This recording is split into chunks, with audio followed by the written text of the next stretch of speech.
Hello, BookTube. I've got a Tuesday MegaStuff video for you here, and I want to start it out. This is those of you who are new to the channel, this is a kind of goulash of little things that wouldn't make a video on their own, but that I'd like to talk to you about. So I put them all together in a MegaStuff video named after my favorite food in the whole world, MegaStuff Oreos. And I want to start off with a tech update. I can't show you the tech update because I'm filming on it. Those of you who have been watching my MegaStuff videos will know that I have been talking about tech and about my search for one machine to rule them all, one device that I can use for everything, instead of scattering my use around a whole bunch of different devices and having the frustration of having a whole bunch of devices that won't do what I want, so that I have to scatter them around. That kind of bugged me. And in an effort to fix that, I spent some genuine money. Instead of chipping away at a $50 10-year-old computer here and a $50 10-year-old Chromebook there, I spent some money on 2019 iPad, entry-level iPad. Not an iPad Pro, not an iPad Mini, not an iPad Air, just an iPad with a huge amount of internal memory and the new slightly larger screen, an old but powerful processor. And I also spent, since I was in for a penny, I was in for a pound, and I spent money on the Apple Magic keyboard, the Direct Connect fabric skin keyboard that goes with it. Figuring that since any one device that rules them all for me is going to have to do a lot of typing, I do a lot of typing every day, then I might as well. I'm not going to do that much typing on the onboard computer. The on-screen keyboard of an iPad is great for pinches, but it's not good for long-term typing. It's not tactile. The keys are flat with the screen. And I spent the usual 1 hour. Once I got the iPad, I spent the usual 1 hour recalibrating it. So you charge it to full power, but then you have to go into your set. Well, you don't have to, of course. It's a free country for now. You go into your settings and disable the dozen or so ways that the machine has been pre-programmed to listen to you, to spy on you. You have to deprogram all of that. You have to swap out all of those settings for settings that are at least a little bit closer to being private. You should do all of that. Make sure that you disable Siri or any kind of electronic assistant device like that. Devices like that are specifically designed to be listening to you all the time. And harvest that data doesn't just sit there. It's not that Siri or your Amazon Echo Dot or whatever is harvesting all that information merely to serve you better. It's transferring that information to other places, and you don't know where, and you don't know how it's being used, or where it's being stored, or what's being done with it. So when you get a new iPad, you got to go in and not just disable Siri's ability to give you recommendations and notifications, but disable Siri completely. Just shut the whole thing off. You have to go through and delete as much of the bloatware as you can from an Apple iPad. You get quite a bit of it. There's quite a bit of it you can delete. There's quite a bit of it that on first blush you can't delete. There are ways to get rid of even the stuff that looks hardwired in, like the iMusic store or whatever. They're just a little bit roundabout. But it takes time to set all that up so that you don't have to think about it. Another thing that you obviously should absolutely do is disable notifications, so that your machine is not notifying you with a blip or bloop or a change of screen tone or a dropped notice or anything. That your machine is not notifying you of anything. If you don't want to kiss goodbye to any last vestige of your ability to concentrate, then you must disable notifications. So I had to do all that. I had to get used to the thing, and I had to get used to the keyboard. And the tech update for today involves my recent trip to Vermont. I recently went up with Frida Bean to Old Stonebuck Cottage up in Vermont to visit Mark Richardson Reads and his family. And we had a great time, an absolutely great time. And I conducted a little experiment when I went up there when I was packing a bag. I don't typically, no matter where I'm going, pack more than just a bag that I can fit over my shoulder. That was true even when where I was going was 6 months away from my apartment, because I don't really like luggage at all. And the more stuff that you pack, the more stuff you have to worry about. So when I was packing a bag, ordinarily when I would go up to Vermont, the fun times, the book hunting, the conversation, all that stuff notwithstanding, I would still need to work. I'd still need to write and research. And I thought, well, okay, you don't know exactly how long you're going to be up there. What about if this time around you just take the iPad? No laptop.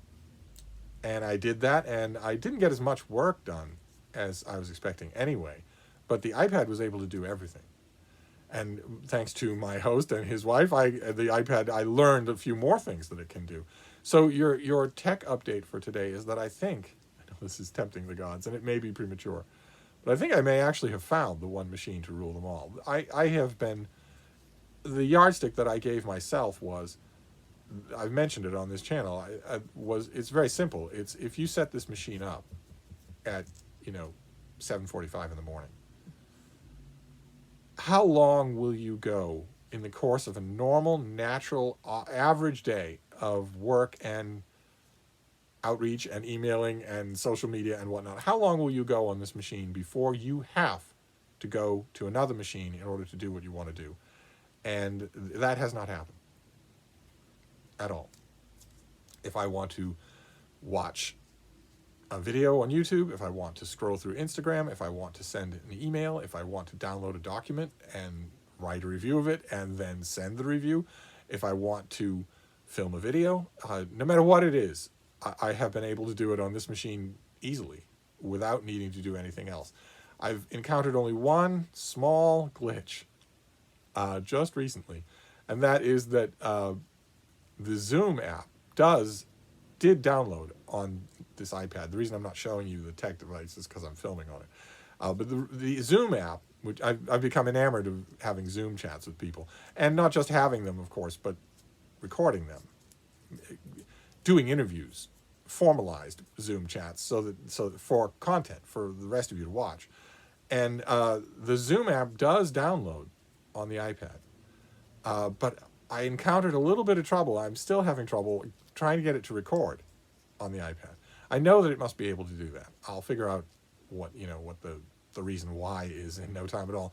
But other than that, I think I have found the machine I've been looking for. Certainly the Fabric Skin typing experience is unbelievable. And that is a lion's share of what I want the thing for, because I do a huge amount of typing. So that's your tech update. I wanted to give you a sort of an informal TBR, because while I was up in Vermont, Mark kept telling me, sooner or later, go to the breezeway and look at the pile of boxed books that I have out there. He just moved. They just moved house. And in the course of moving house, he boxed up a whole bunch of books that he does not intend to keep for one reason or another. Perfectly good books that just he doesn't want in his library anymore, or books that he hasn't looked at in a long time, whatever it is. Editions that he is discarding in favor of better editions, whatever reason it is for the books to be in the boxes. And finally, I did do that. I did go to the boxes there, and I picked out a few books that I am going to weave into my reading this week. They're all rereads, but I thought I'd show them to you anyway, starting with this thing, a classic thing by Mike Ashley. This is Classical Whodunits. This is Carolyn Graff, and it started, this is historical crime, classical whodunits, but this really kicked off the Mammoth Book series. It was retitled The Mammoth Book of Classical Whodunits, and there were many sequels. And this is murder mysteries set in the ancient world, from, I believe, ancient Greece all the way to the Middle Ages. And there are some series in here that I just love, and these are short stories, most of which were commissioned for this volume. So you have Lindsay Davis, you have Stephen Saylor, John Maddox Roberts, Brian Stableford, Anthony Price. There's a Sister Fidelia mystery in here. There's Peter Tremaine. These are, I am going to, I've read this a couple of times, but this time around, I'm going to read it from the back to the front. the mysteries are presented in roughly chronological order. So I'm gonna I always prefer the ones set in ancient Rome. So this time around, in order to get around that preference, I'm gonna read this from the back to the front. These are all rereads of one kind or another. The next one is a trade paperback of Thomas Berger's Arthur Rex, with this terrific cover. I've had this cover in a mass market paperback many, many times. I think I have it now in a hardcover, but I grabbed this anyway just because it'll do to reread. Berger is most famous for Little Big Man, a novel called Little Big Man. This is a thing that in the 20th century afflicted lots and lots of writers. Lots and lots of writers in the 20th century thought that they would take their stab at retelling the Arthurian epic, the epic of King Arthur, the Sword in the Stone, Lancelot, Guinevere, the Lady of the Lake, all that sort of thing. Steinbeck did it. T.H. White did it. A whole bunch of other people did it. And Arthur Rex is Thomas Berger's just attempt at the story, and it has some charm to it. It has some bite and some intelligence. I haven't read it in a long time, so when I saw this copy, I grabbed it. So that'll be another thing a reread that I will weave in this week. Then this next one is a smaller copy. Mark would know if this is a book club edition or something like that. I've had copies of this many times. I've hauled them on this channel. There's also almost always been a copy in this room, in this little book room. There isn't at the moment, because I sent that copy away. So I grabbed it again. I never refrain from grabbing this in hardcover when I see it. This is Stephen Pressfield, Gates of Fire. This is his novel about the Battle of Thermopylae. And it's really effective. I think that Pressfield is decidedly B-list author. I mean, he has heart and he has conviction, and he does a fair amount of solid research. He's just not, in my opinion, a beautiful writer. Gates of Fire is by far his most effective book, and by far the best novel on Thermopylae that I've ever read. So, unless you count Frank Miller's 300, which is a graphic novel, you might count that. I don't, but nevertheless, this book is phenomenally popular with U.S. armed services. There's hardly an Army or Navy base anywhere in the world that doesn't have a copy of this, and the base libraries that have this never keep it on the shelf. It's always out somewhere or other with someone reading it, and I can see why.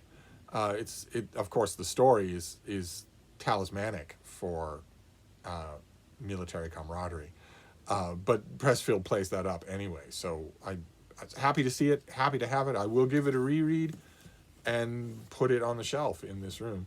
And then the last one, I haven't reread this since it came out. This was, when was this? 2012. I read this when it came out, and I reviewed it. I wrote a crackerjack review, a review that I just had a blast with.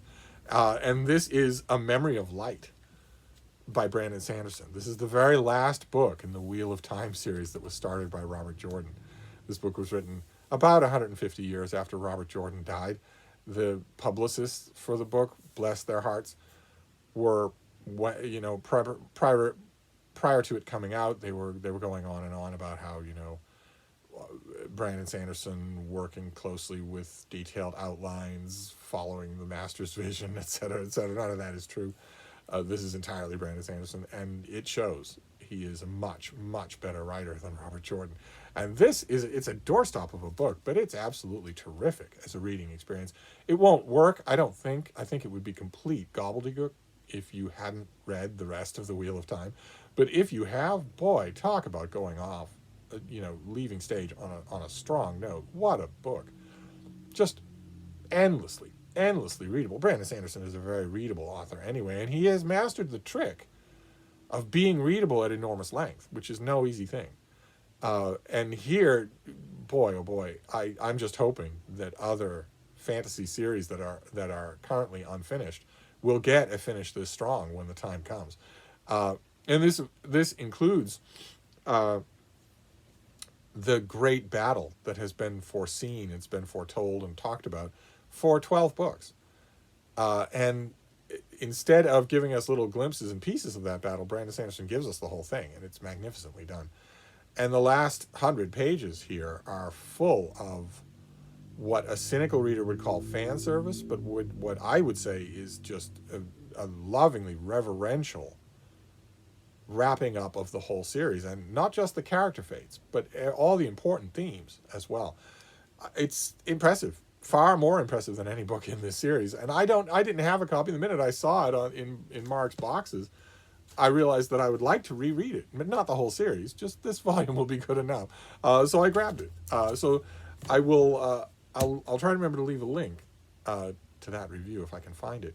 But I wanted to mention those things because I'm going to be working them into my reading of new stuff during the week. And another thing that I want to show you is new stuff. I opened it yesterday, but I want to stress it again today. I want to hold it up for you a few times before it actually comes out. And this is Local Haunts, a horror tube anthology. This is a collection of short stories by people who have horror tube channels on YouTube. Those are YouTube booktube channels that are devoted to horror, to the genre of horror. And these are, the reason that for the title is that these are geography linked, anchored pieces. Not scrupulously so, they don't have to be, but that they should have something to do with a specific locale. This was edited and put together by Regina St. Clair. A lot of you will know her channel. I'll leave a link to it down below. And this is, I haven't. She sent me a tasseled bookmark. She somehow remembered that I love tasseled bookmarks, and this one is sufficient. It's appropriately creepy. That is wonderful. That's just icing on the cake. But I didn't get to this last night. I was busy with the Sun King. So I didn't get to this, but I will get to it today or tomorrow or maybe tonight. But quite apart from the merits of his content, I have read 2 of the authors who are in here already, and I know what to expect from them, and it will be largely good. And a lot of these authors have long writing careers that are unknown to me. But in addition to all of that, in addition to the content, there's also the fact that this is, a professionally done independent publishing thing that has spawned itself from BookTube.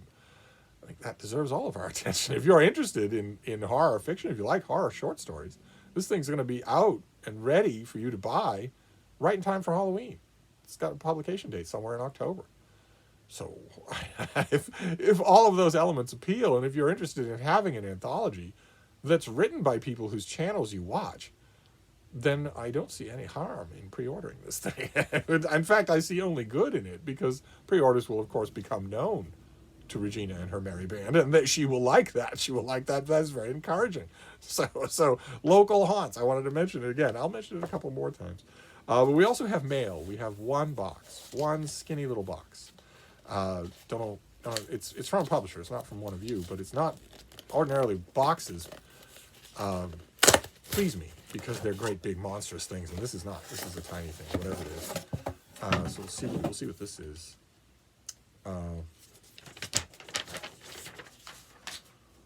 Okay. I don't know why this was. I don't know why this was in a box. And I don't know what this is. It's kind of pretty. Let's see what it is. This is by Michael Fado, and it is Art's Place, Stories and Diversions. It's kind of a playful cover. 27 stories in Michael Fado's collection Art's Place are whimsical, satirical, laugh out loud funny, and wide-ranging. These are witty riffs about music, literature, and art. So what do we got here?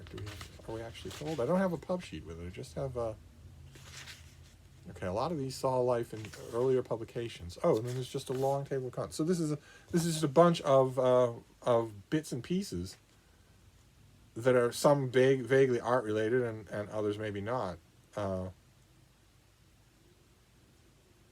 So we have titles. I don't have any real description here, but I can give you some of the chapter titles. Quilters Sew Up Olympic Birth, Whistlers Blow It. Mozart in the Mosh Pit. The Fact Checker. Celebrity Death Watch. Poetry Relinquishes Language. Gunnar Sundstrom's Sushi Bar. Okay, The Wedding Reviewer. I'm Dead, Now What? Angling for Highbrows. Fortune Cookie Maker, Future of Fortune Cookie Maker in Doubt. All right, so it sounds like what do we got here? Yeah, just very quick, just a few pages each, bits and pieces. No idea what it is, nonfiction, I presume, but I will. It's small enough so that I can give it a look-see tonight. So there you go. That is your MegaStuff video for today. We have tech, where I have a machine that I am now in love with. It scarcely ever leaves my hand. The only drawback to this iPad with its great fabric skin keyboard that I have encountered so far is that for some odd reason it seems very, very slow to charge. I'm using the charger that it came with, and it takes forever to get it to 100%. But aside from that, virtually everything that I want to do on it works perfectly. Better than on any other machine that I have. And this is not a normal machine, because when I am, I don't know, moving from one place to another, or when I'm in the mood for something that isn't interactive, when my fingers need a rest or whatever, I can simply fold that Magic Keyboard out of the way, turn the thing to portrait mode, and use it as an iPad. And then right back to using it as a laptop, not switching machines. So that's great. Then we have these books from Martyrs and Spreesway. These things these sort of second try things that I'm gonna intersperse with my reading throughout the week, and Local Haunts, a horror tube anthology, and also this thing, Art's Place, a collection of comic reflections on various forms of art. So that is your MegaStuff video for today. I'm going to wrap this up, but we'll be back tomorrow with another MegaStuff video, I bet. Until then, I'll see you soon. Thank you, BookTube.